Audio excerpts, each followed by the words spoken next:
You're listening to the podcast that you clicked on. That is the Bharatiya Janata podcast. Long years ago, we made a trip with destiny, and now the time comes when we shall redeem our pledge. 8 नवंबर 2016 की रात्रि को 12 बजे से chief minister के लिए मेरा एक ही संदेश है कि वो राज धर्म का पालन करें। हार्डवेयर वालों की सोच क्या होती है, हार्ड वर्क वालों की सोच क्या होती है। अरे ये ना पंजाब की खुशबू। Welcome, folks, to the latest episode of Bharatiya Janata podcast. It's a special episode today because, as you might have heard, Kailasa has been finalizing their reserve bank, the Hindu Reserve Bank. So Aditya and Nishant both have been asked to go there to set it up for them. And so instead of them, we decided to bring in special guests today. So we have Sneha and Aditi on the pod. Now, Sneha and Aditi are not just any special guests.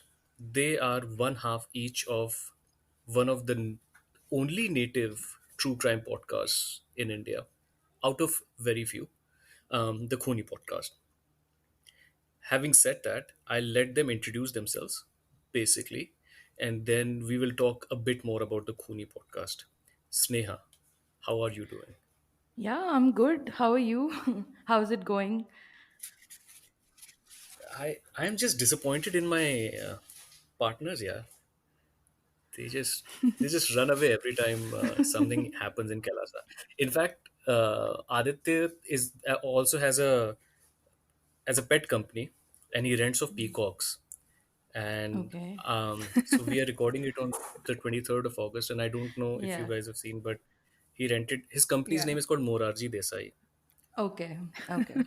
Yeah, Yeah. Yeah, that's we saw fun. I know what you're talking about. I actually saw it today. And it's a great publicity thing, for your company. It is. It is. It I know. is. And It is. everything that we do, we make sure that it is aligned to. I don't know. You guys are young. When I was your age, We are there used to not. be this We are slogan. not No, no, young. no, no. Neither of us are young. I am already 30 years old. Sneha is going to turn 30 in a few days. We are very old. Yeah. Yeah, Back in the old day, people. they used to say कि जो हिंदू हित की बात करेगा वही भारत पे राज करेगा. Which that's why the our podcast is called Bharatiya Janata podcast because Okay. Amit Bhai is always listening. Aditi, how are you? How are things? I'm good. I'm good. I don't know how many people know this, but I live in Lucknow, which is prime Hindutva land right now. And view is very interesting from where I sit. So yeah. You live in the place where it's the epicenter of Ram Rajya, right? That's how we can define it. Yeah, it's the bleeding heart of Ram Raja where I live. Ayodhya is And just and the like a funny thing is that no, go on. Ayodhya You're is just a saying. few hours away, so I have a bird's eye view of a lot of things that are going on right now.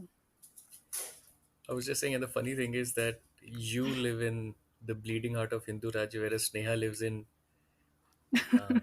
OVC Bhai ka area. So Yeah. quite a match. With having said that, all fun and pun aside, let's get some brief background of the podcast, how it came up to be. That is the Khuni podcast.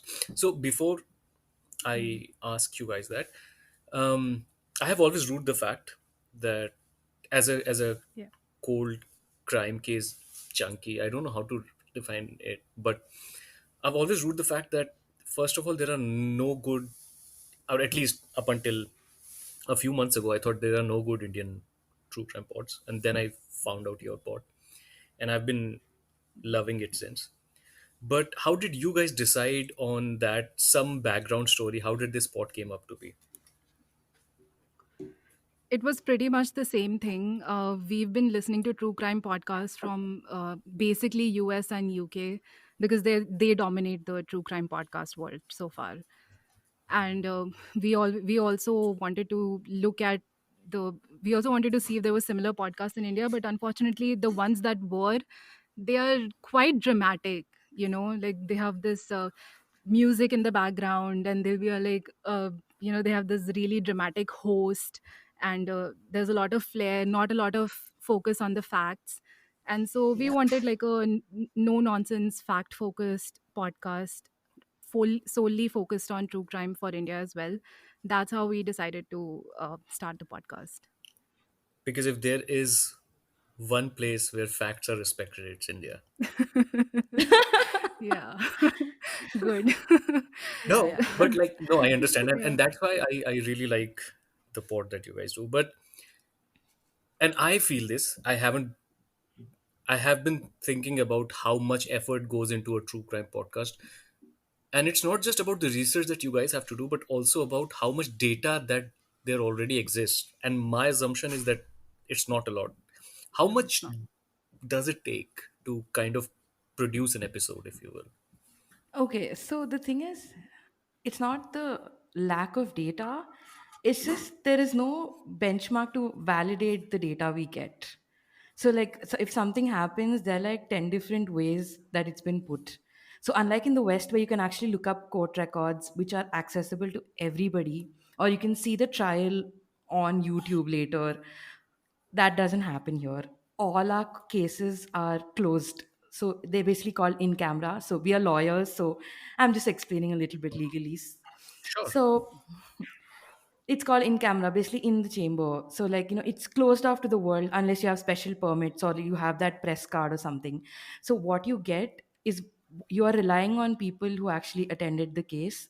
And most, if you are a normal person who wants to start a podcast and you have no idea, you will end up relying on someone's perspective of what happened. It's not like that is there. And then there's also, basically the thing is, there's no data as such. Like, there is data, but like we can't validate it.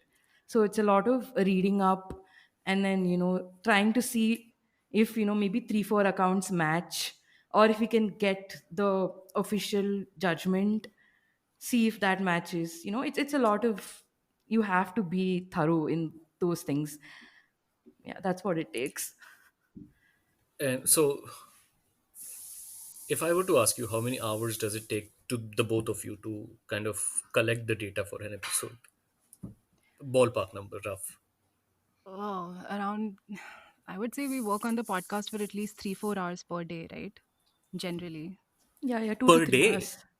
2 to 3 hours 2 to 3 hours. per day. Because it's All, lockdown, we've been working from home, so it kind of works out. But yeah, yeah. we have no idea what we will do once lockdown is lifted and we both have to तुम लोग अपनी actually नौकरियां छोड़ physically. के यही करने वाले हो, तुम लोग को इसी से अब होने वाला है सब career. Oh, this This is, is nobody is going to pay us to do this. This we did only because we were very, very bored. Yeah, I, exactly. I, Show me the I money. don't I Show have know. me the money.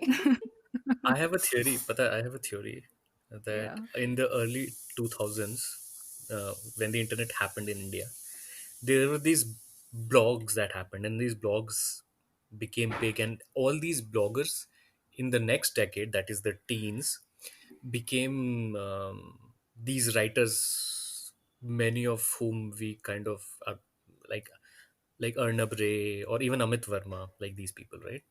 And then in the teens, happened, YouTube hit big in India, and then many of these YouTubers are now on like Netflix and shit. I think this is the first mover's advantage in podcast. If you keep at it in the next decade, I don't know where it goes. Seriously, like we this don't is know. this is We don't know sorry. where this podcast will be next year. Honestly It's speaking, extremely, एक yeah. एक तो अब मुझे ऐसा लगता है, yeah, this is my feeling, especially for true crime in India. And let me before, and this was a question that I had planned to ask you guys, so kind of this yeah, goes into this. So you guys have been listening to American and British podcasts, so right? So you guys, I'm sure, are aware of these indigenous women cases, right? That a lot of Yeah. indigenous women, especially in the Canadian and American Yeah. West, that Yeah. border area, have been mysteriously dying, missing, and nobody really cares much about them or covers them much. The cases that are covered more are usually the good looking white women mostly, right? Yeah. And I think when it comes to India, that filter is even more narrow. And I'm not going into caste and all of that background, but kitne episode you guys will be able to make in the future also depends on how much thoroughly the institutions are doing their job also. So you guys are on, in a way, dependent on that. So have you guys ever thought about, I don't know, just for the like, first of all, how difficult it will be as time goes on? That's first. Secondly, expanding and trying to cover cases across Asia and outside. Has that been a thought? Covering cases outside India, we thought about it when we were trying to start the podcast. But the thing is, in India, when we refer to media sources, we generally know the bias of the media, which way it is leaning. Is it a fair reporting? Is it not? It's not possible to know completely, but you have some general sense. Can't say that for publications anywhere other than India. I don't know what the newspapers where the newspapers bend in Pakistan or Bangladesh or Sri Lanka. I have no idea. I should have probably, but I don't. No, So I mean, I agree. mhm, And that's a fair point. I completely yeah. agree. I was just thinking कि अगर दो बड़े cases be like you keep getting from these areas, it Mhm, it expands. Having said that, yeah. and any one of you, an honest answer, where do you see this pod in say 2 years? See, depends on where we are work Yeah. wise. Because the thing is, both of us have jobs that if we start going back to work and work is as it was before the pandemic hit, maybe I'll be able to work, say, 2 days a week. And then we'll have to decide cases according to that. There'll be a lot of pre planning and other factors. So, yeah, it's just dependent on that. Right now, we're enjoying what we're doing and we'll just take it as it goes. But definitely, we are here in 2020 and we'll probably be there for like most part of 21 also. So that's a fair assumption. I think you guys are underestimating yourself, but I'll let you guys be. Um, I have I have listened to a lot of your episodes, and I get this feeling, and correct me if I'm wrong, but I get Yep. this feeling that when you guys are recording the episodes, you focus on the crime part of the story and consciously keep away any politics out of it. And by politics, I mean everything has its politics in the narrative. One Yeah. of actually, and maybe it's because it's a little far out, but one of my favorite episodes of you guys was the one that you did for Udayan Das. And for any of our listeners, if this is my personal suggestion, you guys can feel otherwise, but if you want to start the Khuni podcast and you haven't yet, start with that episode. That episode will blow your mind, or maybe Kankal Badi, actually one of the two. Mhm. Anyway, but in that Udayan Das episode, that guy, whatever his problems is, there is another aspect that I noticed is his predilection towards Nazi. Um, I don't know what to call it. Yeah, yeah, yeah. He Iconography, has. Yeah, yeah, ideology, yeah, right? yeah, yeah. Yeah, he does. He does. So, It's very evident on his social media page. and you guys talked about it, but Yeah. in general, I haven't even like once you got in one of your episodes, you guys were talking about Jairaj and Felix and Indian police system, but I felt and that you kind of limit yourself to a certain line and not cross it. Is it a conscious decision to not be overtly political in the way you cover things? It's impossible to cover crime, and it's impossible to cover crime without covering the political aspect of it or the social aspect of it. And I don't know if you've heard our episode on what was the case from Gladys Odisha? Staines. The Gladys Staines Staines. family, the The Staines Stains, Graham family, Stains, yeah. Yeah. yeah, Graham Staines episode. Uh, we talked about BJP and we talked about their role, RSS, VHP, everything. We try to cover politics as much as is possible, and we do get a lot of blowback for what I mean. You may think that we don't cover politics, but we do get a lot of We do. blowback for how much we've already covered it. So, Udyan Das, I didn't see the Nazi connection was there. I didn't really connect it to the prevailing right wing situation in India. I guess that was limitation on my part. But we don't shy away from the political aspect generally. So even in we discussed Vyapam scam, we talked about how both BJP and Congress leaders were Yeah. involved. So we try to cover as much as possible. But I guess we don't take an overtly political tone. That is there Have Have you for guys the received? for the for the fear of, just simply because we're a little scared of the backlash, a little bit. Yeah, yeah, I think little for the bit. longest time, so the name of our podcast attracts a lot of, because it's right. Yeah, yeah. For Yeah. the longest time, because podcast is still niche, right? Hmm. Not a lot of people listen to podcasts, especially in India.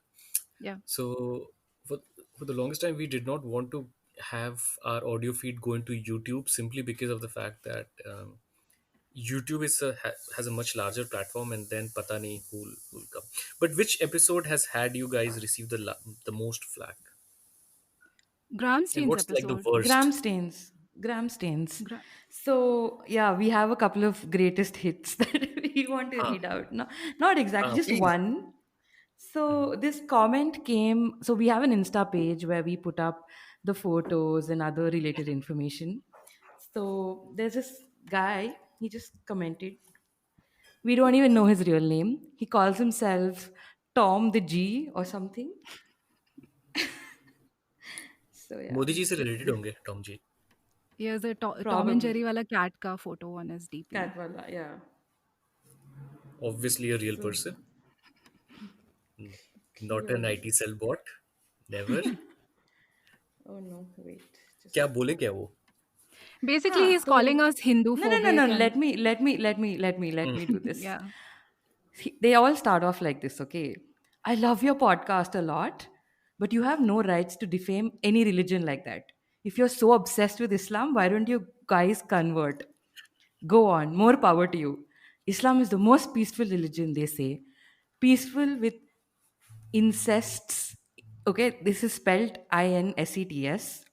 Relationship, child marriage, rapes, animal rapes, brackets may goat, terrorism, beheadings. In most of the rape case in India, you will find at least one Muslim convict.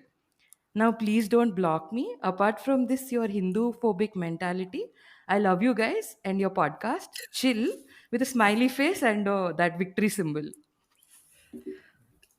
You know what I notice in this yeah, is so like, and we will now talk about our politics as well. But what I notice is, and that this is something that I've noticed a lot over the years, that especially if you are from the right wing slash conservative background, it takes much less from you to consume content from the liberal leftist space. Whereas for me, if I kind of feel, there are podcasts out there, there are YouTube channels out there that cater to the right wing yeah, population, and I never Yeah, even yeah, go there yeah. because, not because I don't know if they're good or bad. I don't know. It's just it will take a lot from me, yeah. and I just cannot. But I feel there is a lot less invested on their part. I don't know. In a way, I kind of respect that, to be honest. That Oh no, it's like they read everything that they know will be against them. So that, it's like they go to some collective commune or some university where they're all taught, okay, if this is your format, this is what you say. If this is what it is, this is what you say. And this is everywhere. Like we have people we know personally who attacked us for what we've said. And these are people who we went to law school with, people who we know in real life, who had big problems with things we've said in our podcasts or things that we believe. So, yeah, it's like, and all their answers, all their arguments are standard form. So, this guy also is it's another just derivation of the same. They take a lot of same care, thing. they read everything. We won't. I mean, as in, I'm taking the liberty of using Yeah. we, but I have never in my life read an Op India or a Swaraj article. I'm just saying, like, so with that, let's start with you, Sneha. Aditi just told us that you're soon going to hit 30. It's a big moment in life.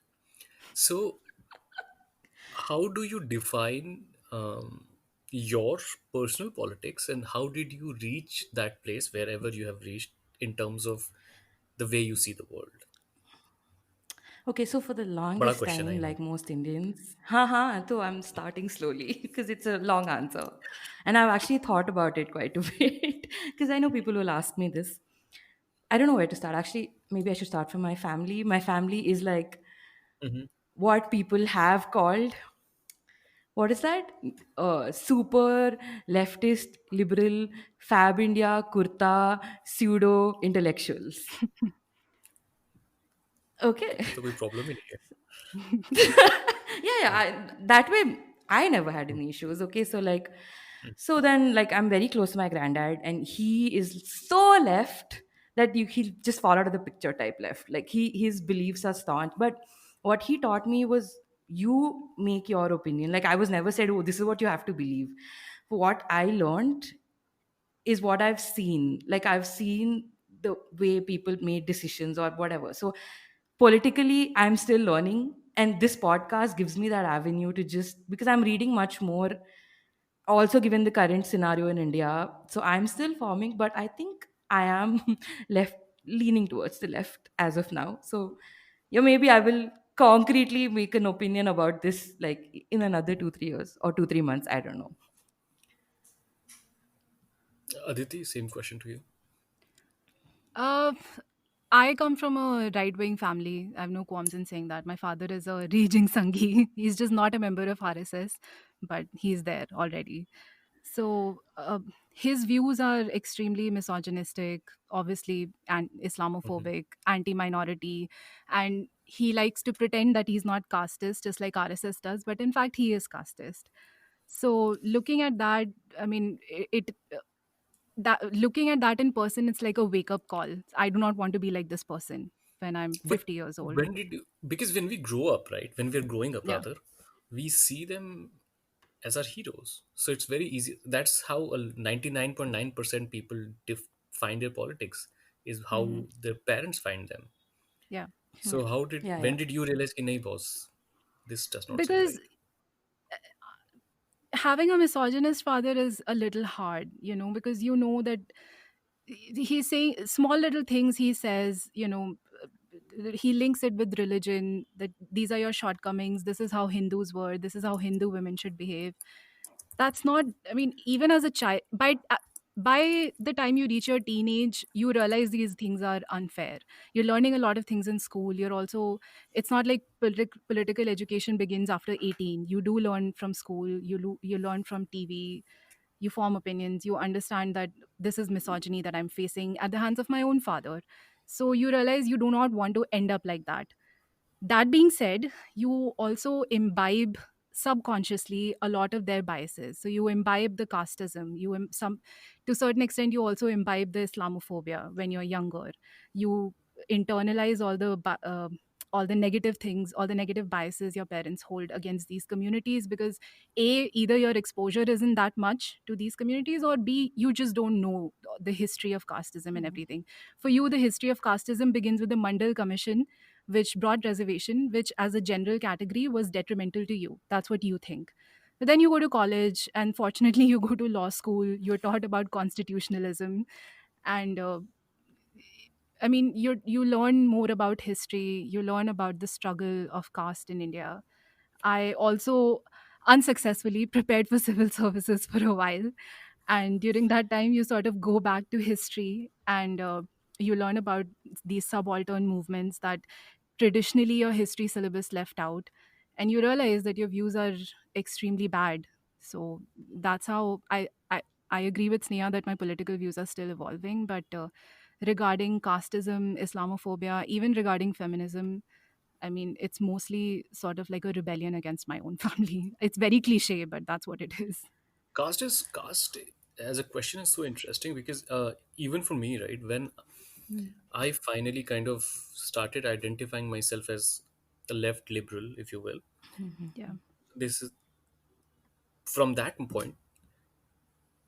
It took me at least 3, 4, 5 years from that point to identify caste as also a problem. Like I had Yeah. become this Okay. leftist much before I had understood the caste thing.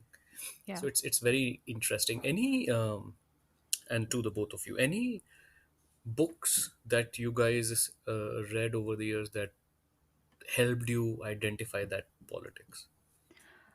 Uh, One of the books that I would really recommend is there's a person called Bhavar Meghvanshi.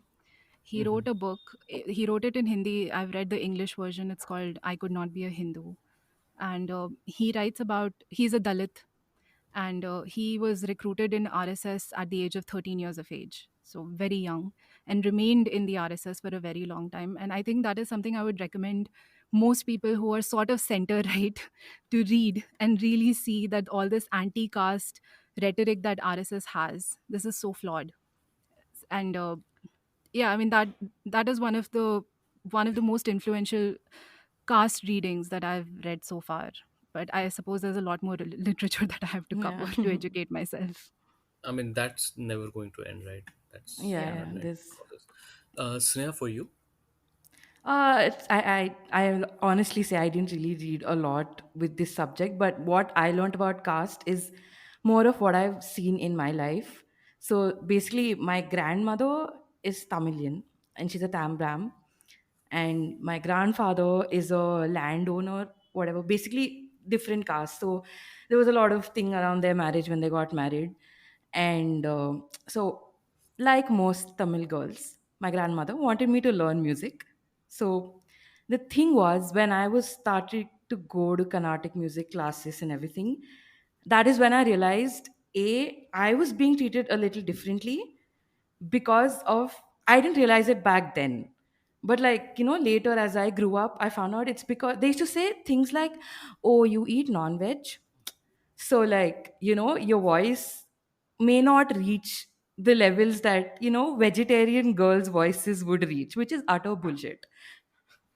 This is just like the, small things. And there were like just many. This is like a funny thing I told you. 'Cause in it, initially I didn't understand, and obviously my parents, my family tried to insulate me from it. But then it really doesn't take much to figure out why one girl is not coming to your birthday party, or like, people are not, it just started for me. It was really very personal before it became a part of, so all this kind of shaped in me in the kind of things I believe in. So yeah, this is just like, might seem trivial to most some people, but then these things start like, you are barely 10 when you notice these things. So like, they will help you, I I think. think very little, like if you are in middle class, upper middle class, upper caste, which goes almost parallelly in India, very little things, right? Having separate cups for different kind of people who come home, and Yeah. I mean these things, Yeah. they your parents will tell you this is about hygiene and whatnot. But Mhm. anyway, we talked about at the beginning of the episode about gram stamps and that case, and we also talked about how it is difficult to keep out politics when you're doing a true crime pod, right? So, looking back at cases like gram stains or other such cases, what, if anything, that you guys have learned about how the human psyche works, how much of a toll it takes of you, and how, and I guess this is a more complex question, and if you guys feel that it's difficult to answer, we can let it be. But how, how do Indian institutions interact with each other? Has this been something that you guys have kind of had a new learning about while doing the pod? It wasn't new learning. It pretty much confirmed what we already What we suspected. knew. Yeah. Basically, what happens is your access to justice solely depends on what class, religion, and gender you belong to, and caste. class, caste, Caste, religion, and caste. gender. Yeah, it's very intrinsically linked. If you're a woman, you'll be denied justice. If you belong to a certain caste, you'll be denied justice. Um, in the Graham Stains episode, also, you were talking about the human psyche. This whole episode was about power. I mean, if you listen to the Yeah. episode, it they right wing uh, Hindutvavadis, Sanghis, basically killed a man and his two young sons, burnt them alive. Basically, it was a mob lynching where three people were burnt alive, completely innocent people who were doing nothing but charity work, whatever their evangelizing might be, regardless of that. So it was about power. It was about a man feeling that these people are foreigners. They're converting tribals under the mistaken assumption that tribals belong to Hinduism or whatever. Yeah. He wanted to exert his power, and people supported him essentially. Unless and until there was a major backlash in the country, I don't think these people would have gotten the justice. Also, bear in mind, these people are white people from Australia. What would have happened had the victims been just Christian tribals? Because that happens, and Yeah. Of they course. don't get Yeah. just yeah, that happens, and they Yeah. don't get justice. So uh, the thing about human psyche is most of the times crimes are about either power, money, or love or lust, whatever you want to call it. And in I these mean, types of yeah, sorry, go on. no, no, it's okay. Go. I was just saying when you were talking about, I mean, around the same time there was this um, case in MP in Jhabua, Hmm. four Mm-hmm. nuns from Tamil Nadu who were there in Jhabua, which is a tribal district in Yeah. MP, were Hmm. brutally raped, and again it was from the similar, like people from similar kind of background, and BJP got involved, and Yeah. it was, yeah. So, but again, in the 90s, even in MP, there was a Congress government, and not to say that they have their own faults, but Yeah. uh, institutionally, it seemed that they were still effective to an extent, I guess. So that kind Uh, of power politics also comes into play. If there's a Congress government and they feel like by Yeah. pursuing a case they can get an edge over BJP, then they will pursue the case. And if there is no political dividend to be gained from Yeah. this, then it'll be left alone. Nobody cares. So you see that for example, you see that in the 1984 anti-Sikh pogroms, right? yeah, Yeah. People say Yeah. Congress was involved, but I think a lot of RSS men were also involved in that In, whole thing. And neither BJP nor Congress have ever actively pushed for justice in that genocide, have they? Because both of them stand to lose. I mean, correct me if I'm wrong, but yeah. I mean, there has never been so, like, I often give an example of and which will be a great segue into the things that we're going to talk about today. yeah. In Bombay, bomb blasts happened after the Mm. Ayodhya thing, and the bomb hmm, blasts happened, and they happened. The mastermind, as they call it, was Dawood Ibrahim, right? hmm, And right after the bomb blast, riots happened, and the mastermind, the man behind, or the group behind the riot, was Shiv Sena, right? Now, for the bomb blasts, we've had people hanged, very famously in 2016. Um, fuck, what's his name? This guy who was hanged in 2016, and he was made extinct. His the accountant. He was an accountant, and he was hanged for circumstantial evidence for the bomb blast. Um, but so people have been hanged and people are on death row, whereas the most that the Shiv Sena has paid was an MLA from Shiv Sena. His name was Madhukar Satpudar. He has passed away of natural causes now. He had to pay a fine of 15,000 rupees. That's the maximum that anybody had paid for the Bombay riots. Bomb blast is a different case. Similarly, Gujarat riots, both Mayaben Kodnani, Babu Bajrangi, who accepted everything on tape and video, and also accused Modi of sheltering him. Both Yeah. are out on bail. and Godhra train burning case, which again there are many theories about it, but 11 people are on death row. So this is how the arc of justice moves in India. And since we are already talking about it, we will, to our listeners, we will also cover two cases.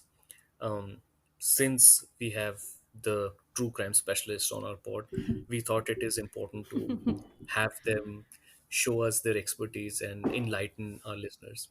So, what are the let's talk about the first case. What could I get a brief summary from either Aditya or Sneha about the case, and over Yeah, to you so guys. we are covering two murders today. Both of them happened under very mysterious circumstances. Both the victims were closely linked to the investigation into the Babri Masjid demolition after the fact. And in both cases, the police chalked up the murders to other reasons, like we'll see when we discuss the cases.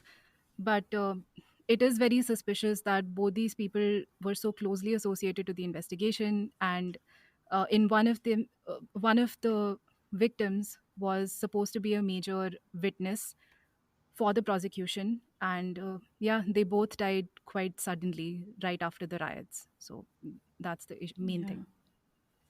So this the first case that we are talking about is the murder of Baba Lal Das, Yeah. and Baba Lal Das was a priest at the Ram Janmabhoomi temple, and he was murdered under mysterious circumstances on November 16, 1993. That is what I know. But Yeah. Yeah. would you like to elaborate on the case? Right. So, first of all, I'll just correct you a little bit. He was the Mhm. former priest of the Ram Janmabhoomi temple in Ayodhya. So, in fact, he was removed from his position by UP government, which I believe at that time was headed by BJP at the time. So Yeah, on Kalyan Singh. November, Kalyan Singh. So on 16th November 1993, he had been living in this small village about 20 kilometers away from Ayodhya. It was called Ranipur Chhattar. And he was living alone with his hired help, Ram Sukh, who had been with him for about 6 months. And home was basically this very sparse thatched roof. There were no rooms, also, just a small cooking area. And on the night of 16th November, Baba Laldas and Ramsukh were sitting outside in front of a fire. The area was well lit and everything, and whatever I'm saying next comes from Ramsukh's testimony, basically. Mhm. So he said that a couple of men came up from behind Laldas and they shot him. One bullet hit him on the side of the head, other hit him on the back. He fell to the ground, and his legs either involuntarily stretched in front of the into the fire and he sustained burns, or the men did it on purpose. This is a little hazy. So Ramsuk was in a lot of shock, and he said that he didn't see the faces of the shooters, which is suspicious because the area was well lit. Either way, as soon as he heard the shots, he ran to the neighbors to tell them about the actual shooting. When he went to them, he heard two more gunshots. When he reached the neighbors, he told them that there had been a quote unquote bomb blast, which I'm assuming, I mean, I read this in English. He must have said, like colloquially in Hindi, he must have said that, bum phataya kuch hua, referring to the sound of the gunshots. And when the villagers and the neighbors they reached the scene of the crime, Baba Laldas was still alive, and he was clearly very scared because they were trying to pull his legs away from the fire, and he pleaded, "Don't kill me." So he was rushed to the civil hospital in Faizabad, but he died on his way there. And this was around 1 a.m. on 17th November 1993. So Yeah. you said twice in the description that it was a well lit area, Yeah, yeah, and yeah. this comes from Ramsukh's testimony. Yes, yes. And then and I know you will talk about uh, that the fact that uh, the police contacted Avdesh Kumar, who was one of his disciples. So Yes.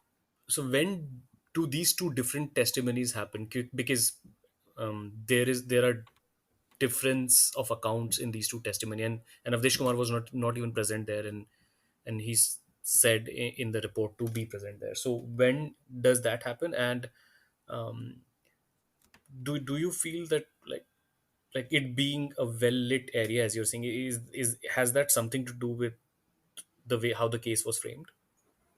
Yeah, so this was something that journalists also were very confused about. Ramsuk gave different accounts to the police and the journalists. That is my understanding. Or the police simply wrote out an FIR and they simply asked Avdesh to sign it Fine. without even letting him know what they were actually signing. So that also happens a lot in India, even though India. it's completely illegal, but it happens quite a bit. So And yeah, so huh. really, I was saying this being Ayodhya, and Ayodhya being a city in UP, my assumption is that this was not an empty area. I'm assuming that there were people, there were houses, and people heard, and no one corroborated any of the events, at least about hearing the sounds or anything, or did the police never even got to that deep? Yeah, so like I said, scene of the crime was not technically Ayodhya, the big city. It was a small village outside of Ayodhya, and this is the early 1990s. So I'm guessing it was a sparsely populated, or at least you know how villages are after sundown, completely Yeah. uh, bare, where people just go into their houses. That's all. So I think that was what was happening here also, because according to Ramsuk himself, there was nobody else around when they were sitting in front of the fire. So no one else was there. The neighbors could say that they heard gunshots, but other than that, no one else witnessed the crime. So Ramsuk was the sole witness, and his testimony itself is unreliable because I think he was in shock. I don't know if he meant to lie or give different accounts, but it is very common for people who've just suffered a trauma to give unreliable accounts of what happened to them. So maybe he was in shock, maybe he remembered details later, or he could maybe he misremembered certain details. We don't really know. But the police really capitalized on it, and I think they built an FIR that did not really corroborate with the facts. We've already alluded to it, but Yeah. Baba Lal Das, Mm. his murder was not an ordinary murder, and the place that it happened was not an ordinary place. So could you help us understand why, with his background and um, the current space and time that he was in, why it was a significant killing? If murder, killing is not the right word, I guess. Right. So Baba Lal Das was not an ordinary priest because he had been appointed as the priest of Ram Janmabhoomi Mandir by Allahabad High Court in 1981. So technically, when he was removed from this post, he claimed that it was illegal because judiciary had appointed him, executive was removing him, and they said that this was violation of court's orders. It was sort of contempt of court for doing that. Content. So that case was already pending in the court, for his removal. Other than that, he was also a vocal critic of right wing politics in Ayodhya at that time. I mean, right now, it's very hard to imagine a Mahant from Ayodhya criticizing VHP and RSS Hmm. and BJP. It seems like they're all in their pockets right now. But at that time, there were a lot of older Mahants in Ayodhya, and Baba Lal Das was one of the most Baba vocal. Ramdev, we wish. But go on. Sorry, it was just a Freudian slip. Yeah. Baba Laldas was one of the most vocal. He had also served as a secretary in the local CPI office, so he had Mm, some leftist leanings as well, which is also very unique for a Mahant in Ayodhya. Mahant. this is very interesting. Yeah, yeah, it's very interesting. And I feel like he was one of those secular voices in Ayodhya who could have stood against the onslaught of VHP and RSS. And I feel like had he been alive, maybe things would have been slightly different. I don't know. One can hope, but still. So in One, term, yeah. oh sorry, go on. No, no, go on. No, no, go on. It's okay. I was saying in terms of theories, one Hmm. theory is clearly that the government in collaboration with the police, tried to botch up the case so that no one can really find out what actually happened. But are there any other theories that could be The other pointed at? theory, the other theory is the police's theory itself, the one they named in the FIR. They said that this was a domestic dispute within Baba Lal Das's family, that there was a property dispute, and two his relatives were the ones who actually killed him. I think relative's name was Shiv Das. So the people named in the FIR were also his relatives, Ram Sumiran Chaudhary and Shivdas. And the FIR stated that they were named by Avdesh, but Avdesh himself says that I never said that they committed the crime. So what happened is that Baba Laldas died. So the Mhm. police did the next logical thing by contacting everybody and asking them, who do you suspect? So Avdesh gave a lot of accounts. He said he did mention his strife with VHP, RSS, and everything. And he said that Baba feared for his life from right wing forces. And he also mentioned the property dispute. He said that, that could also be a factor, which is something you would say, right? You would give all the details if somebody has died. And the police simply latched onto this property dispute part. They did not even investigate the right wing angle for Baba Laldas. I mean, they did not even go in that direction, even though it was a very valid line of investigation. And how they arrested Shivdas and Ram Sumiran Chaudhary when Ramsukh says that he didn't even see their faces. Your sole witness is not able to identify these people. How are you proving a case against them? That's very sketchy. That's interesting. A lot. I mean, any unnatural death is sad. Yeah. What I find interesting is that in 2020, if you tell that there is a Baba in or near Ayodhya Mm. who was a priest, former priest, Yeah. who was connected with the CPI, it's like so many different things intersecting that the mind explodes. Yeah. Um, yeah, but for our listeners, there's a great documentary by Anand Patwardhan. It's called Ram Ke Naam Pe, and this the Baba is heavily featured in that documentary. Something that I also find interesting is that before all this started, up until the 80s actually, there were Mm. multiple temples in Ayodhya that claimed to be the original Janmabhoomi. And Yes. now we kind of just talk about this, but it's The thing interesting. with But my Yeah. no, no, go. Sorry. So the thing with mythology is, I mean, what I've learned living in UP, Hmm. you can't prove these things. I mean, recently Nepal said that Ram was born in Nepal. How do you even prove such claims? There are multiple points in UP and Bihar where people claim that this is where Sita went down into the ground. Sita, Sita Madi is Yeah. like there's one Sita Madi here, there's one Sita Madi in Bihar. These are all this is all mythology. One can claim that ये ऐसी there may बातों से तो have आप anti national बन जाते हैं दोस्त. yeah. So, what you can the most you can say about Ram Janmabhoomi is that okay, there was a temple and it was demolished and a mosque was built. I'm just saying, I'm not making any claims here. That's the most you can say, and this is the point. This was the point of dispute between parties till 1985-84 when VHP entered the scene. There are stories of it was like a local property dispute, title suit between two parties, between two local parties in Ayodhya. And there was the communal strife either wasn't present or wasn't as intense as it became after VHP entered the scene. The suit could have been decided in either party's favor, and nobody would have even cared in the rest of the country. No one would have cared. Even here in Lucknow, a few hours away from Ayodhya, no one would have given a damn had VHP not entered the scene. They entered, they communalized the entire problem. They replaced all these mahants with their own people. So if you read reports from Ayodhya, you'll see there is a lot of criminalization among the reigning, all the small different mahants in Ayodhya as well, which was not there before 1980s.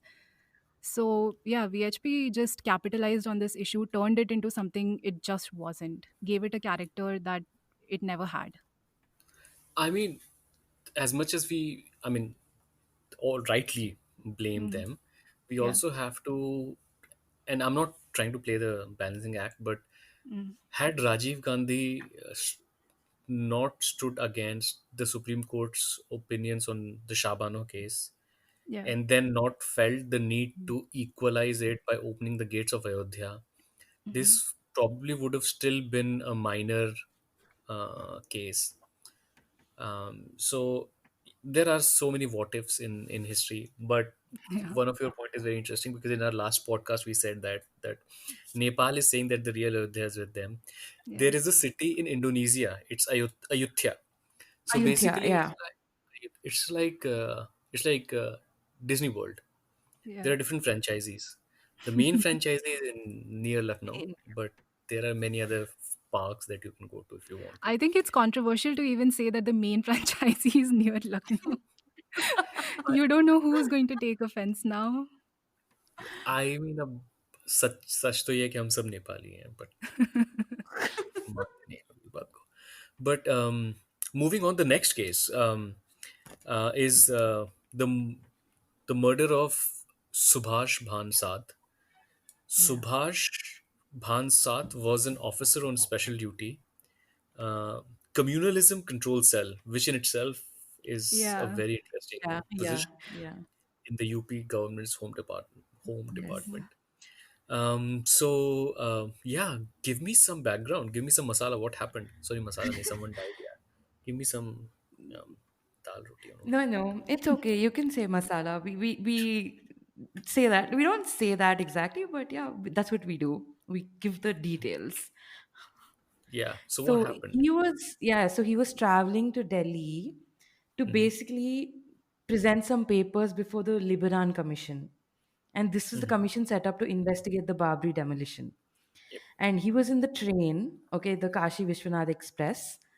And as the train sort of neared the Tilak Bridge railway station, and this is very close to Delhi, he was pushed off the train. But the official version is, the police version is, he fell off and he got crushed between the train and the wall of the platform and sustained injuries.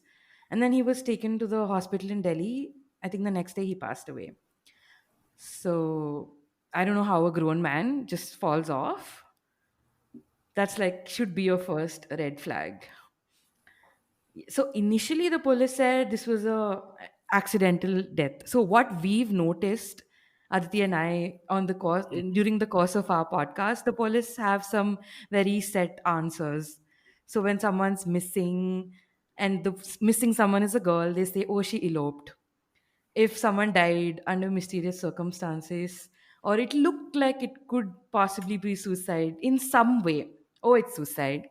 Or if if in this case, if there could be an accident, if there's like a 10% chance that it could be an accident, they'll just write in the FIR, oh, this is an accident.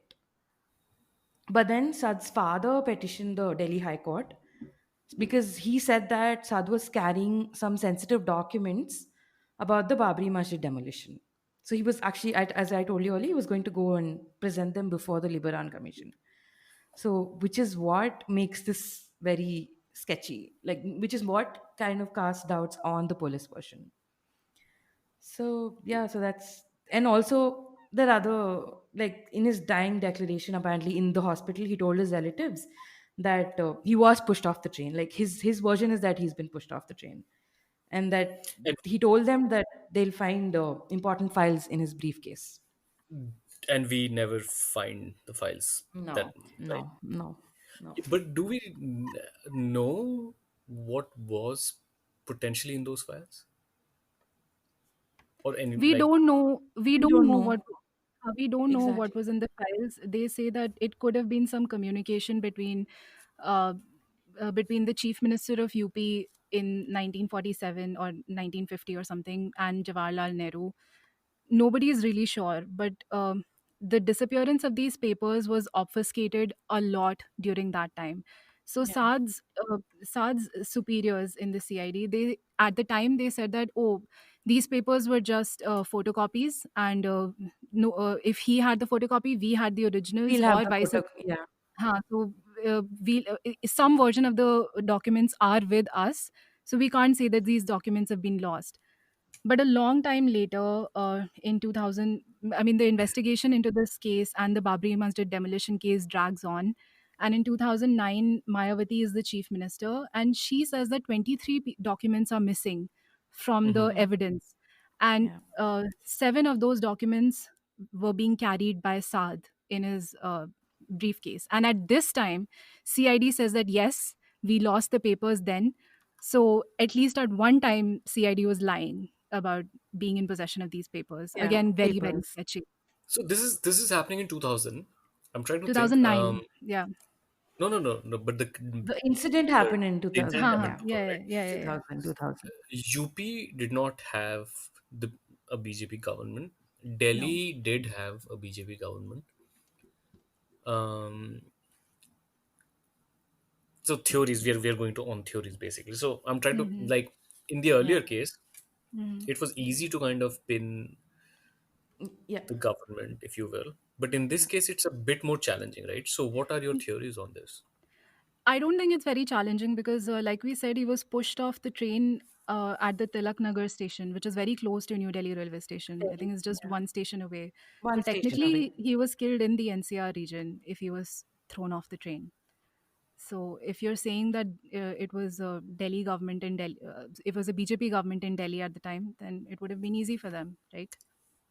Arvind भैया And ने the thing क्या is, बताया पता है ना कि Delhi police के पास police नहीं है. खैर स्टेट सेंटर में भी बीजेपी थी actually. You right. But like Probably. that will be really, Mm. like, I hope you guys don't have to apply for visa or anything in the next few years.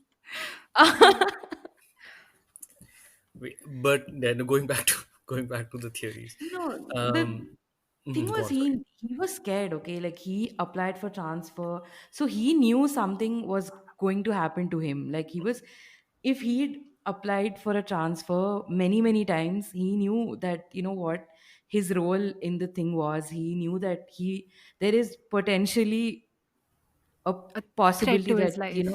yeah. So he was so if he knew and he already gave the dying declaration that look, I was pushed, and still that's the thing, in law you can take the dying declaration, you should be able to take it and then convict, but that hasn't again been done here.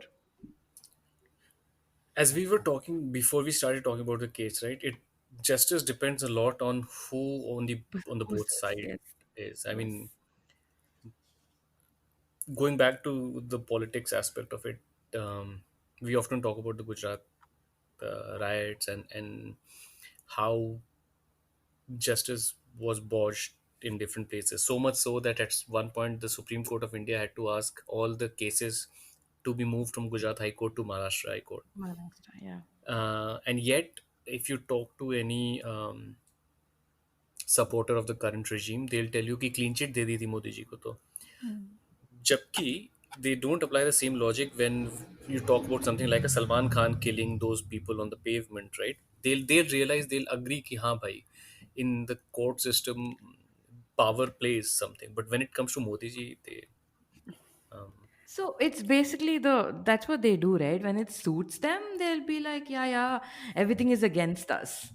And they'll try to kind of gaslight you into thinking that, oh, maybe that's what happened, and maybe this is what I think I'm conditioned to think, because they are very good at doing this.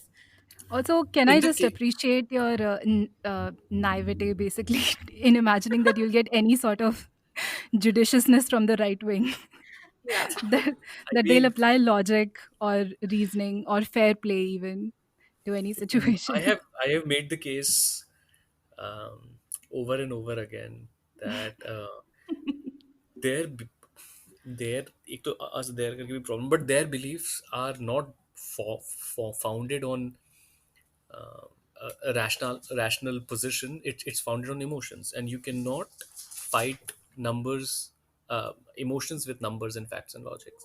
No, So no, you no. will, unless and until Yeah. you find a way to kind of counter emotions with Yes. emotions, it's going to be very, very difficult. But moving back to the case, there is this they found a vendor on the platform to say that it was an accident, right? Yeah, So Yeah. something, maybe I'm confused, and maybe you guys can clarify it for me. sure. He fell between the track and a wall, and that's Wall. how Yeah. he. Yeah. So where did the vendor see him fall? Like, because Yeah, so I, this was another hole in the case. The vendor was on the opposite side of the platform, the other platform, not the platform that this guy fell on. So at best, he would have had a tangential view of the falling down. Through the train, actually, through the, yeah, Yeah, like the gaps in the train is what he would have been able to oh, see. I'm not sure if we are able to paint a visual picture very yeah, well no, here. no, yeah, Yeah, I can kind of think now, but yeah. it's, if I mean, I'm not a lawyer. I've never been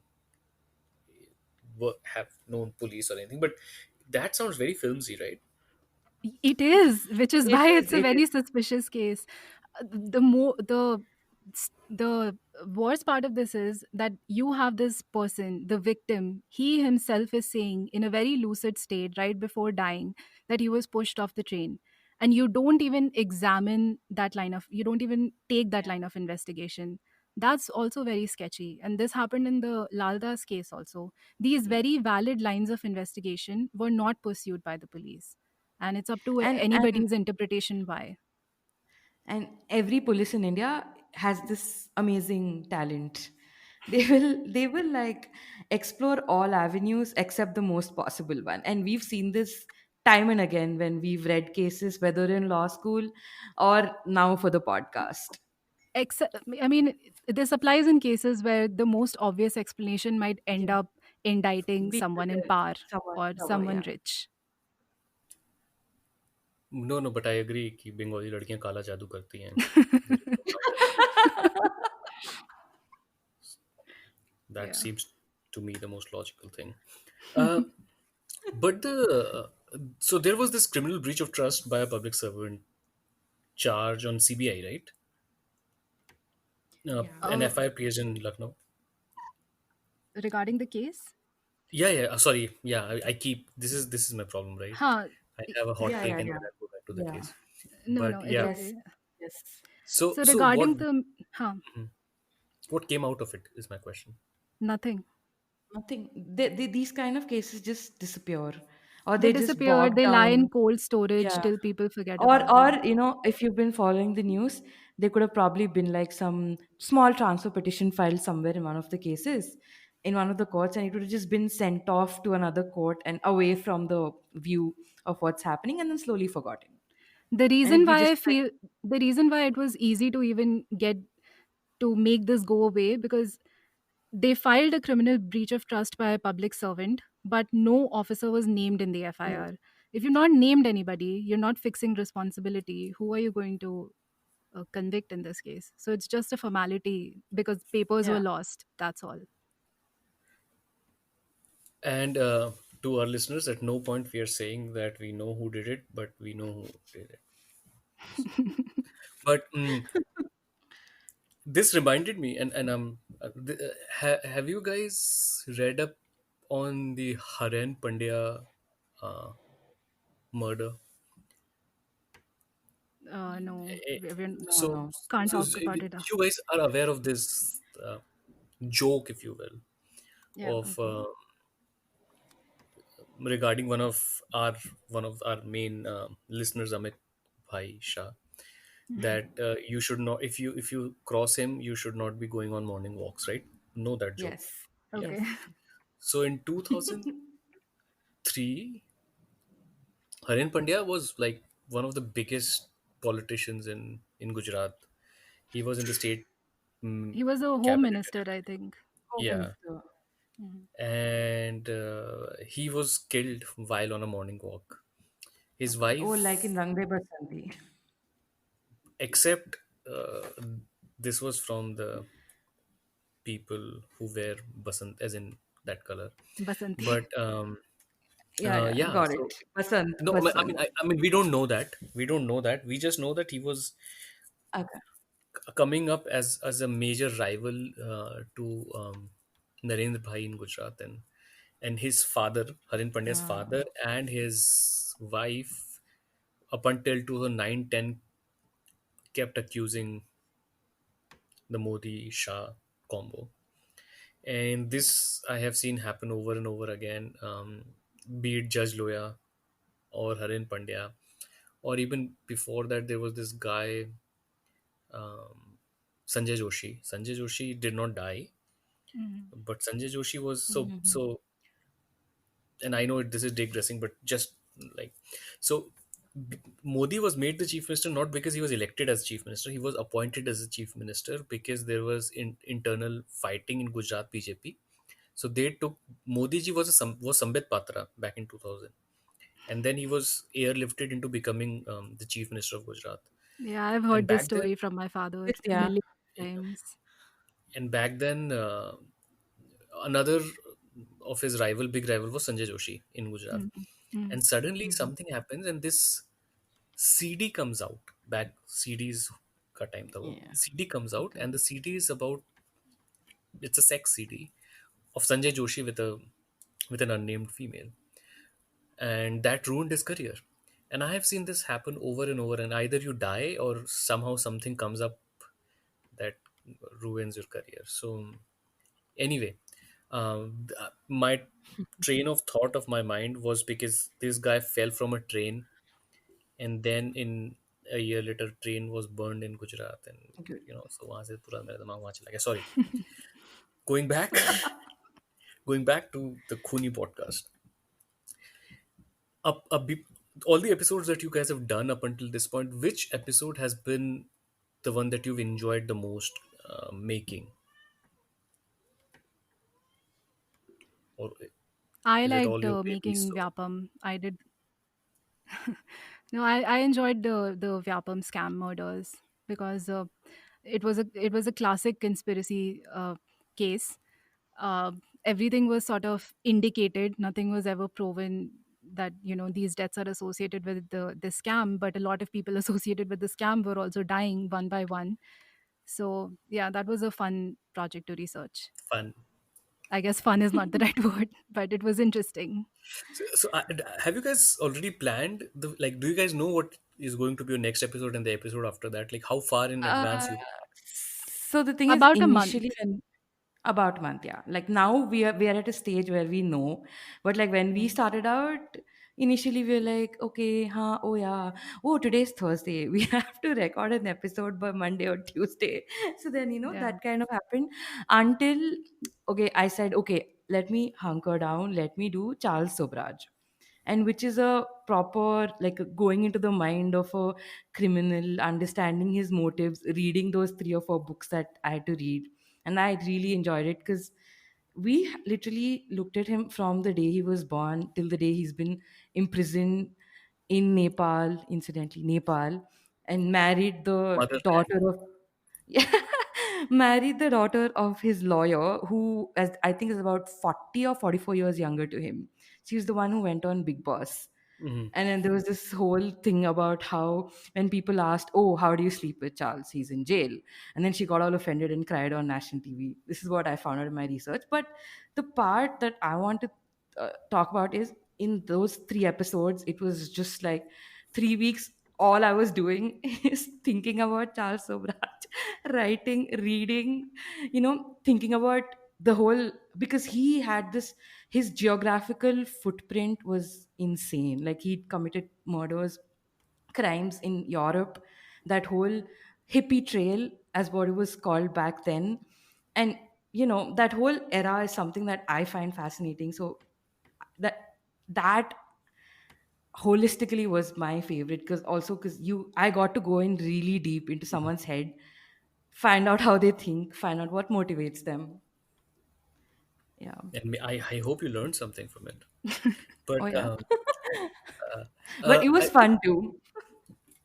outside of your own episodes, and if we like talk about, like, because you guys listen to a lot of episodes from US, UK, and across the world, any international case that you find fascinating, and if given an opportunity would like to cover in your pod, anything that comes to mind as such? Oh, Madeleine McCann disappearance. I know it's a very cliche answer, but I Hmm. mean, it's never been solved. So, I mean, yeah, that, and it falls in like we initially talked about Cold white cases. women, but this is like Yeah. even more. Yeah, yeah, yeah. Cute How about you? young white girl. Yeah. Yeah, so the same. I want to cover Casey Anthony just because I watched the entire 40 hours It's tape. again, it's one of the It's the I think, same.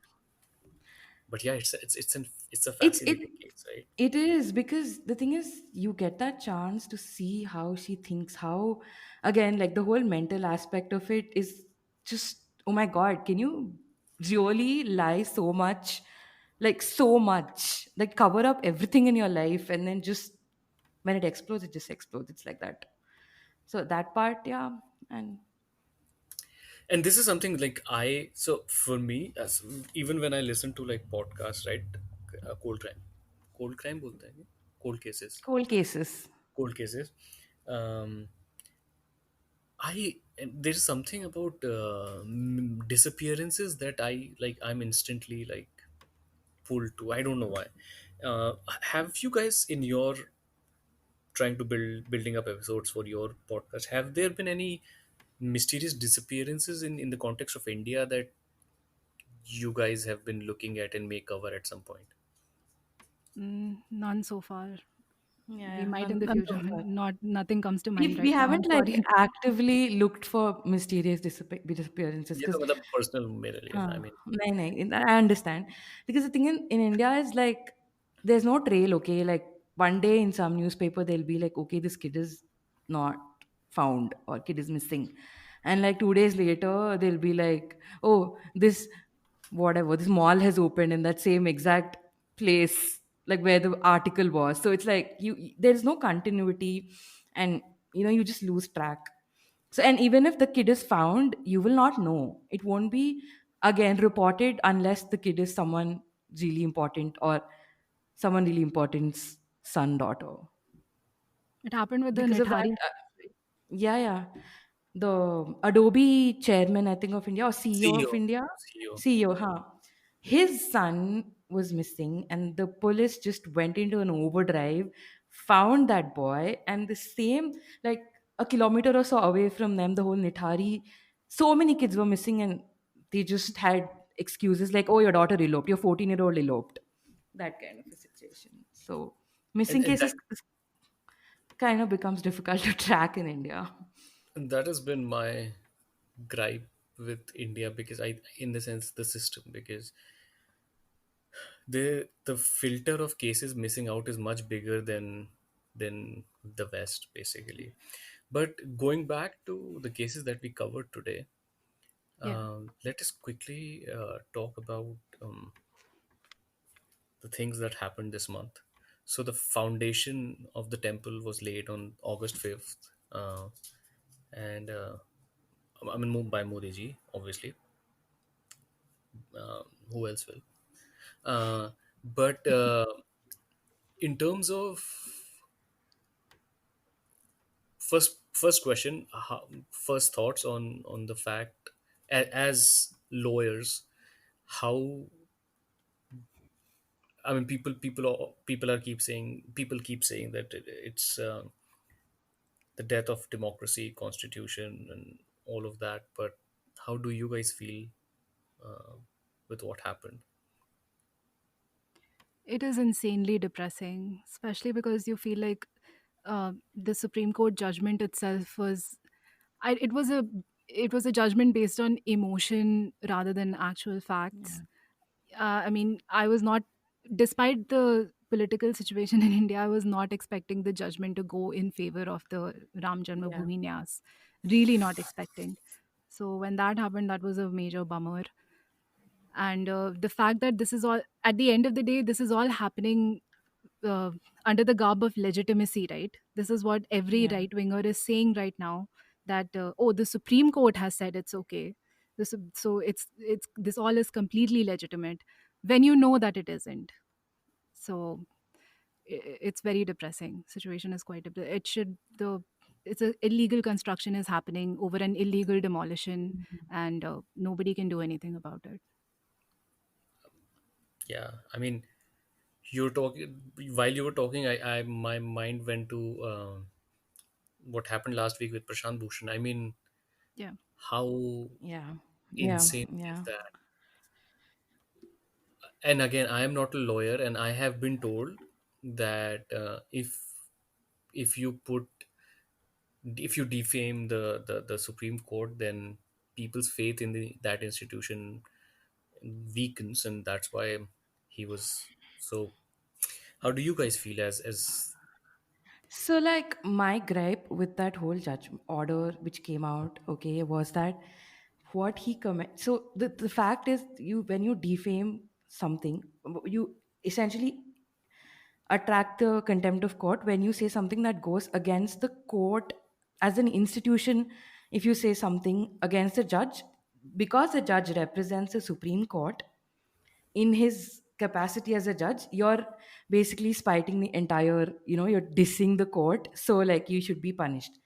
What he said, even Prashant Bhushan himself has said it, that I've said something personal which deals with this Justice CJ Bopre. as a person, yeah, as a person, and not, you shouldn't like, basically, I feel it was just an ego play.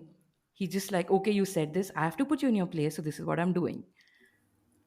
Which is not, again, as Aditi said in the previous judgment, emotions. In this judgment, again, emotions. so in light of all this happening, and keeping in mind the institutions of India, especially the court, and I asked you guys about your pod, where do you see the country move toward in the next 10 years? country Uh, रहेगी तो court रहेगा. I don't know. I mean, this is again a very depressing take, but I only see a more rightward shift. The problem Yeah. is every single pillar of democracy has been hijacked right now. The Supreme Court used to be the last vanguard, right? The last defender of fundamental rights, but I feel like even that has been taken over. The only hope is that high courts have still stood their ground. They are still delivering judgments Yes. uh, that are in favor of fundamental rights, which, there is some scope over there, but I don't know how long it will take, because even appointment of high court judges is a very opaque process. The Process, yeah. government can easily hijack it, and if the Supreme Court judges, which are intimately involved in the collegium system, uh, starts handpicking judges with right-wing leanings for high courts as well, I don't know what will happen. I don't know where the common man will go for justice, especially those who are vulnerable and marginalized. I don't know. So, like, adding on to what Aditi said, like, high courts are playing an important role. The thing is, high courts, the majority is still following what the Supreme Court is doing, because what she's read or what we've seen in newspapers is barely like 10% of what happens in high courts Mm. across the Yeah. country. And obviously the next step is you can appeal to the Supreme Court. And since there is currently right now a huge amalgam of all the pillars, you know, it's not going to come out, and future as we both see it seems kind of bleak at this point. Like, we are leaning towards a very right future, like not in the right sense but in the right sense. Yeah, no, no. Well, we're In going. in the You know how in the 70s, Pakistan sort of became Yes. ideologically Islamic. Like before that, it was more secular, I think. But this ideological shift happened in Pakistan after General Zia ul Haq came, and an entire generation of Pakistanis have been trained to hate India, hate Hindus. There is a lot of anti-minority sentiment in Pakistan, There and is. we are heading in the same direction. I feel like only the opposite. So yeah. same. Uh, and this is a very interesting comparison, because I often make this comparison that we are living through the Zia years of Mm, Pakistan. We are yeah. living them now, and there are so many things that happen that remind me of those things. Pakistan had, and you guys are in the legal profession, so I'm sure you guys know more than me about it. But Pakistan had these set of laws called hudud laws, which were religious interpreted laws that Hmm. were being Mhm. applied in the social, and they were Yes. terribly misogynistic. In the 70s, the blasphemy law in Pakistan took place, and in India We It's have a version of blasphemy laws in India Yeah. also. I mean, Yes. it's not called a blasphemy law, but Blasphemy law, but it's there. hurting religious sentiments is I mean, is a crime that is often people get arrested for it and on very flimsy grounds. So it's not like we're not there. We're not better in any way. Our It's just that secularism, we yeah, just it's have just don't not have a called a name for it. blasphemy law. Yeah. Yeah, so yeah. if Zia, Modi ji is India's Zia, is Yogi ji India's Imran Khan? I don't know who Zia's number two was, but that's what Yogi is.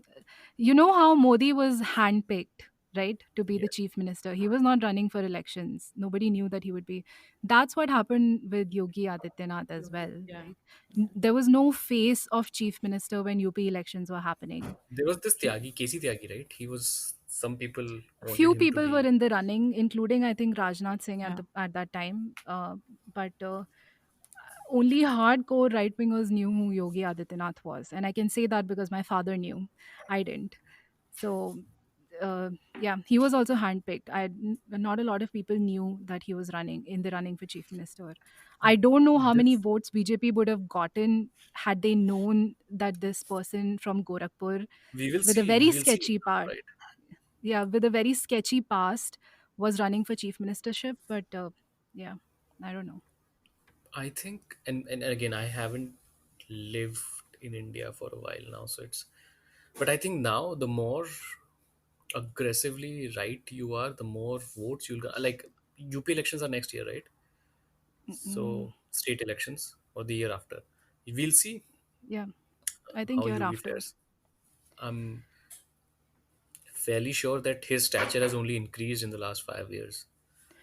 The problem with UP is there is a lot of majoritarianism is very strong, and then this sort of um, Bahubali culture has become very pervasive in UP because Yogi himself was a local Bahubali in Gorakhpur.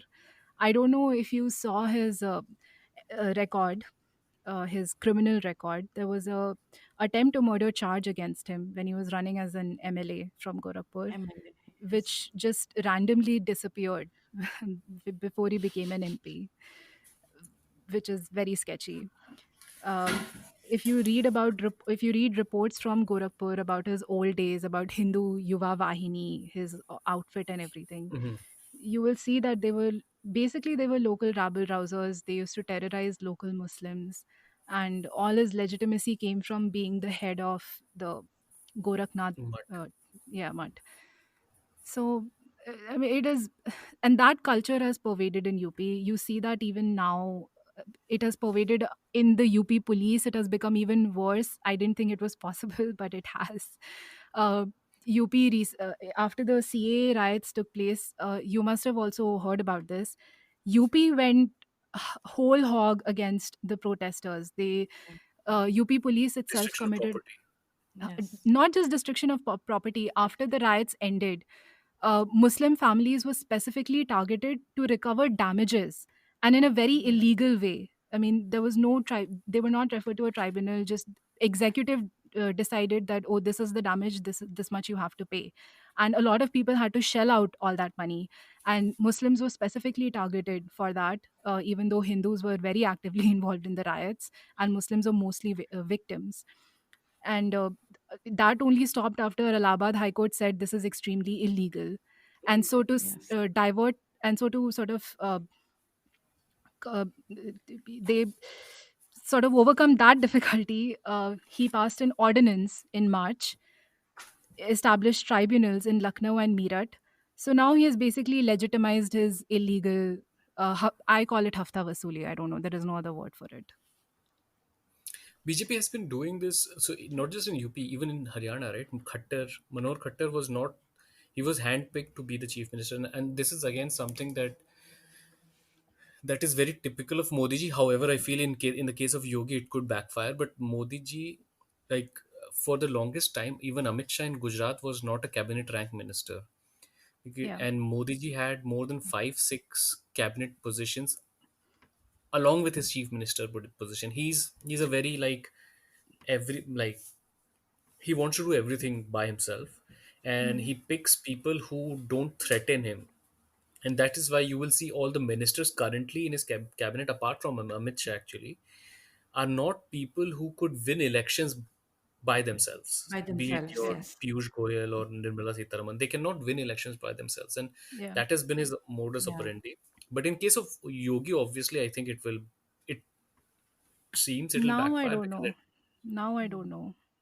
backfire in the sense, not in the good way, not backfire in the sense ki.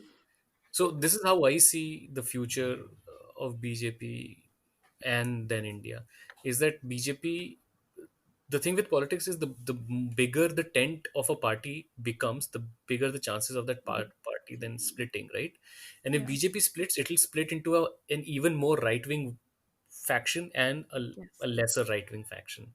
Yeah. And surprise, surprise, Modi ji will be the lesser right wing faction. So that is how um, things will move.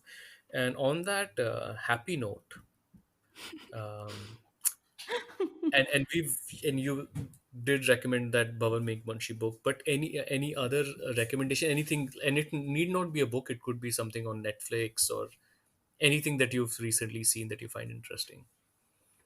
You can read Rana Ayub's book. That's also an eye Yeah. opener. Yeah. Gujarat Files. Incident Yeah, yeah. Incidentally, another book Yes. that was not allowed to be published. Nobody raised a furor about that. Nobody cried fascism then. So yeah. So Nobody said freedom of expression back then. because but that is such an interesting book here, because Yeah. that Yeah. person literally put themselves in such harm's way. And Yes. it's almost like if it was a more normal country, that book would have, that the process of writing that book would have been made into a film, and it would have been a great film.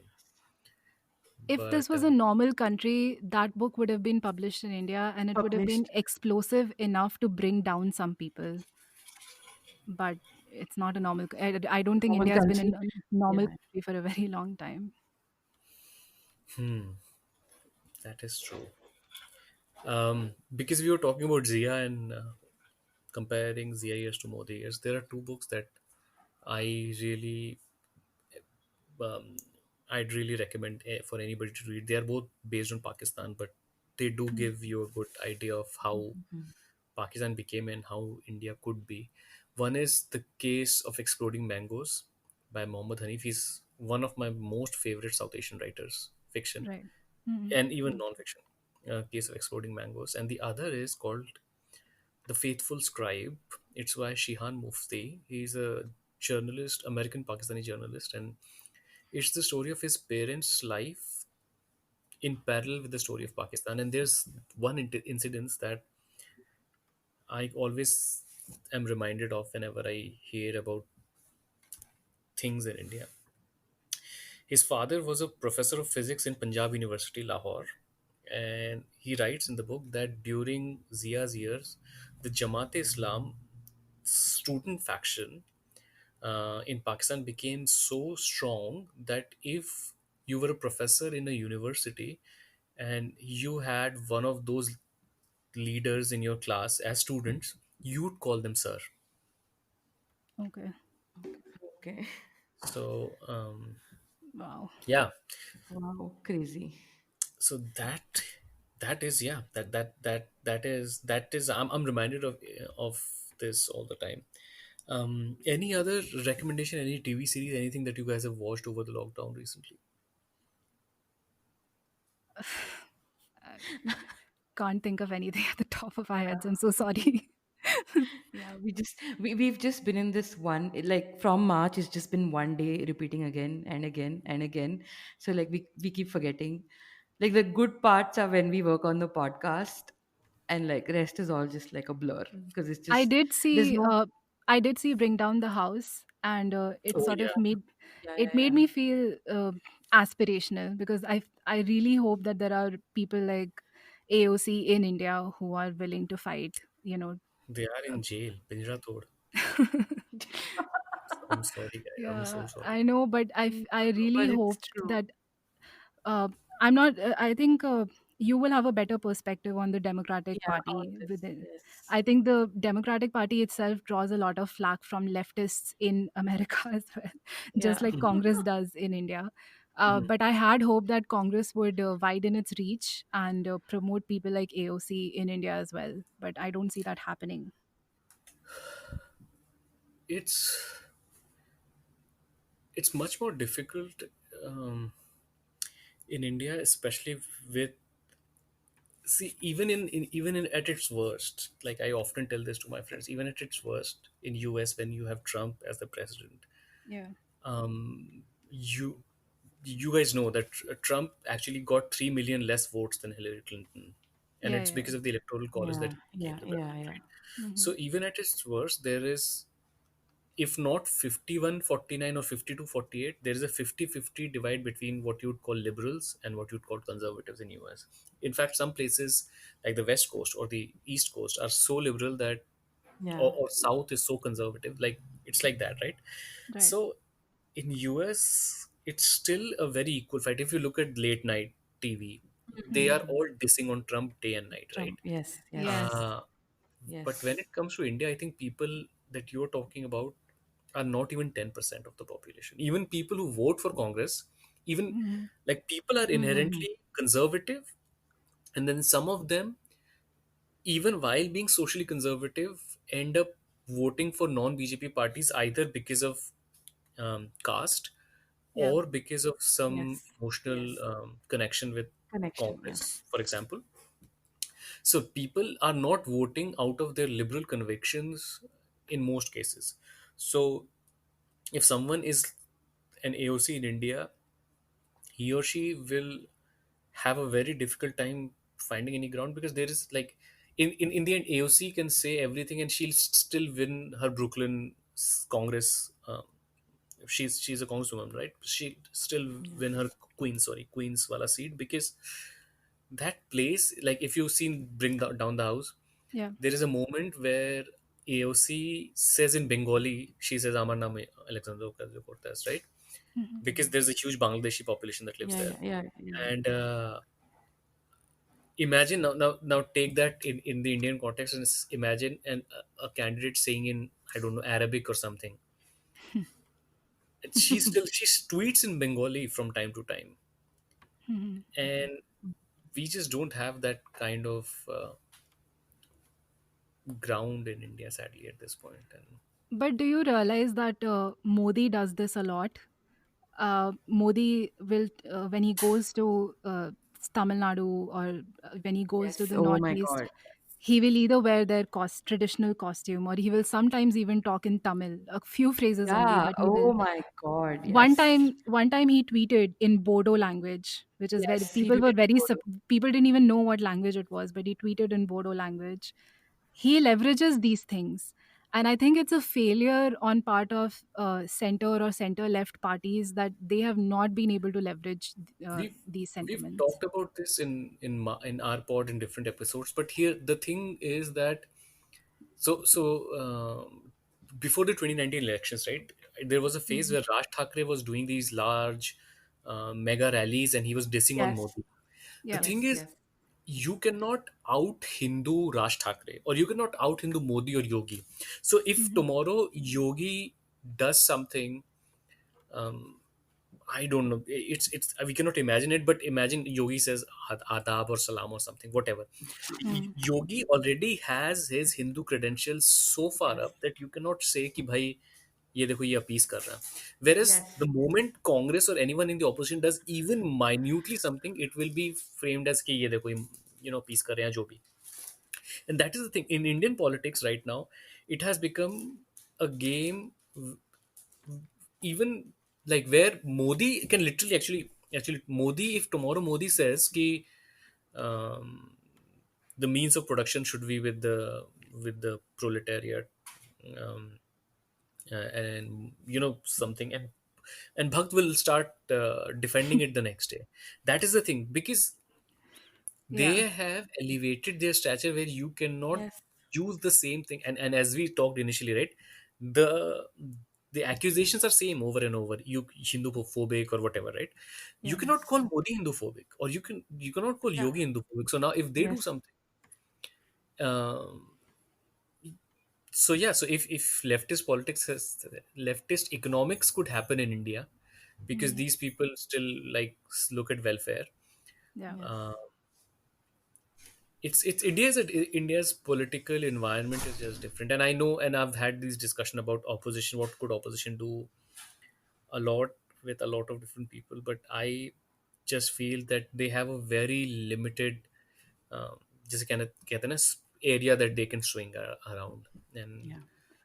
and that's going to be a challenge. How to kind of expand that? I think the only way to build something is to forget that you will win elections for the next 2 3 4 cycles, and forget everything at the central level, and go back to each Lok Sabha, each Look. uh, Yes. smaller constituency, and when I was um, when I was young, मैं बोल रहा था, but basically before Mamta Banerjee became the chief minister of Bengal, Bengal was ruled by the Communist Party for like more than 30 years, right? Yes. Yes. People were not communist. That's why it was so easy. The moment Mamata Banerjee won elections, a lot of those communist folks have moved to BJP because people were ideologically not communists. The thing was that every what like ward, for example, at every ward level, there would be a community office which is sponsored by the Communist Party, and it would have nothing. It would have some books. It would have a carom board or something, and young boys of the area would come gather there and do like whatever they want to do. And because it was the point of gathering, let's say you live in that area and your father suddenly needs some help, medical help or something, you can go to that place. You'll find 5 6 young boys there, and they'll help you take hospital, and you build that emotional connection. And that is why year after year after year they kept voting for communists. And Okay. that is the only way, Okay. because either you, देखो हर कोई law school नहीं जाएगा, और हर कोई will not be able to elevate their political outlook that way. So unless you can talk to them at an emotional level, it's going to be very difficult to do anything, and it's not something that happens in a year 2 years. RSS 1925 में बना है, and abhi they are reaping the benefits, right? So that's how much. I don't think RSS is reaping the benefits now. You just see it very visibly. But what Yeah. happened in 1992 was an RSS thing, हाँ. right? 100%. Benefits. I There is another issue, like just as a counterpoint to what you're saying. You know Shekhar Gupta. He is the editor in Mhm. chief at the Print. So he was speaking at this function that was organized by Center for Policy Research. I think the video is on YouTube, and this was all in the aftermath of the 2019 election. He says that what the Modi government did was they promised simple things like we'll give you gas subsidy, right? We will open a bank account for you, and we'll give you toilets. So he says that I spoke to a lot of people, and apparently these things were delivered on ground to a lot of people. And for a poor person living in a village, is like, हाँ मुझे toilet मिल गया, I'm going to vote for this government now. It was as transactional as that. So I concur with Shekhar Gupta a little bit when he says that the Indian voter is very transactional. You give him something tangible, even if it is a feeling of nationalism, that's also something very tangible to this person. So you give him something tangible, you give him something he can use, something that improves his life even slightly, uh, he will vote for you. It's as simple as that. I think Congress is not able to deliver on these fronts. I think That's the so. problem. So you guys have that Maslow's hierarchy, right? Uh-huh. I Mm-hmm. think what BJP has been able to your point about nationalism, right? BJP has somehow been able to sell somehow. क्या देखो, India is a deeply conservative country. Yeah. Everyone is Yeah. conservative here, as we Yeah. right. And when I say conservative, I mean everyone is very religious. Hindus are very Hindu, Muslims are very Muslim, everyone is very religious. So you have an automatic connect to that, and it's very Yes. difficult to move out and look at the other person who's not that outside of it. And it goes down to caste as well. But because the level of conservatism is so high. um, BJP has been able to sell the idea of nationhood as a religious idea, and has been able to attach it to the Hindu identity and able to provide them that sense of belonging, if you will. Because I'm saying this because if you think about that transactional relationship, statistically between 2004 and 2014, in those 10 years, India brought the most number of people out of poverty. More than Yeah, 200 yeah. million people were brought out of poverty. Mhm. But that did not really transfer into I mean, I think and again, this is everyone is free to disagree, but I think where I fundamentally disagree with a lot of these viewpoints is that I don't think, be it India or be it US, people don't vote on policy measures. People could say that they vote on policy measures, but I think everyone is still voting on that impulse, that feeling that they get for something, and that feeling is just very strong with BJP, and every negative feeling has been successfully associated with Congress. A lot of that has to do with the family, Yeah. no doubt about that. Yeah, yeah, yeah. But And also this barrage of information from BJP, Yes. false which could information in be many. true, which should not be Yeah. true, exactly. But people take information because they want to take information, right? It's No, I uh, think in today's day and age, you're just subjected to it. That has been my Yeah, experience. exactly. Yeah, Whether I want right wing नहीं, नहीं, rhetoric हाँ, in my life or not, I am always subjected to नहीं, नहीं, it. मैं ये कह रहा हूँ कि yeah. The अगर minute you open, you see there is that, even without, you don't have a choice. It's just there. So like, no, no, what I Regional was saying is newspapers that, are, yeah, oh yeah, local language news, especially Hindi newspapers. Hindi yes, newspapers have basically become very like WhatsApp forwards, and very problematic at that. But what I was saying is, like, imagine a world where you were getting similar information, but on from the other side. yeah. Would you think, look at the people around you? Would you think they would have been as receptive to that information as they are to this information? Yeah, मतलब समझ रहे हो ना कि हाँ, I know, I know. I think if you create an ideology wherein people's basic needs are met, and I'm not even saying they are guaranteed full dignity or stuff like that. I'm saying basic needs are met. I think people will gravitate towards that ideology. Right now, you are telling a nation of underprivileged. I mean, you are selling victimhood is very easy to sell, eh, yeah, which is yeah. what BJP is doing. They're saying that, But that's the reason you don't have money is because all these immigrants are coming from a certain religion, from a certain country. They're coming, they're taking your jobs. So if you choose us, we are going to bring in this legislation that will make them go away, and then you will be prosperous and they won't be. That is a very easy thing to sell. So I don't know how much the leftist philosophy of inclusion and everything will sell in India. But if they but are, it's not just India, right? Even in US, the politics of grievance is easy to sell, and it sells everywhere. yeah, That's why fundamentally, just say you are saying victimhood, right? That mm, that is essentially something that I think that's the most easy thing to sell. And at the opposite of it, there is not like for example, to compare US, right, where they are yeah. saying things like stronger together, or like you were talking about AOC, who basically talks in class terminologies, right? Hmm. That just does not make so let's say an upper caste Hindu in the cow belt, that just doesn't make them feel good, because any talk of parity in India means that they will have to give up on something so that certain someone things. else gets something. And and all access, like, I often ask my friends that when you watch news channels, even English news channels in India, when was the last time you saw an ad of urea? You don't, Mm. because that's not the market that they're selling to. They're selling it to Yes. you and me, so you see shaving creams and shampoos and all that.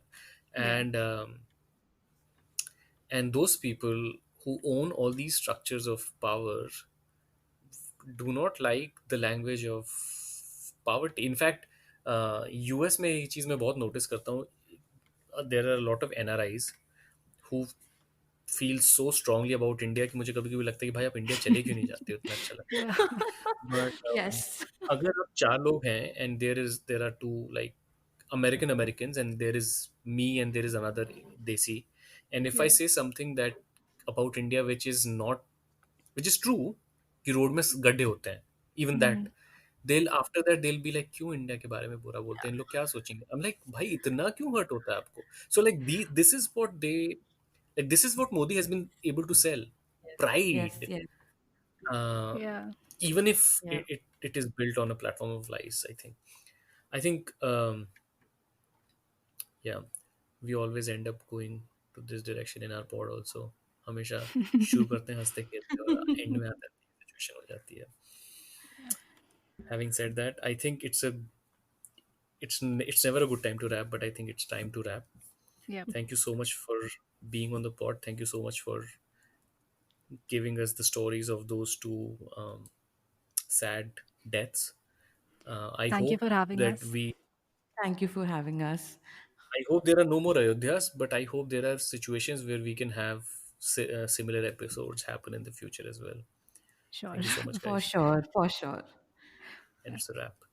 Long years ago, we made a tryst with destiny, and now the time comes when we shall redeem our pledge.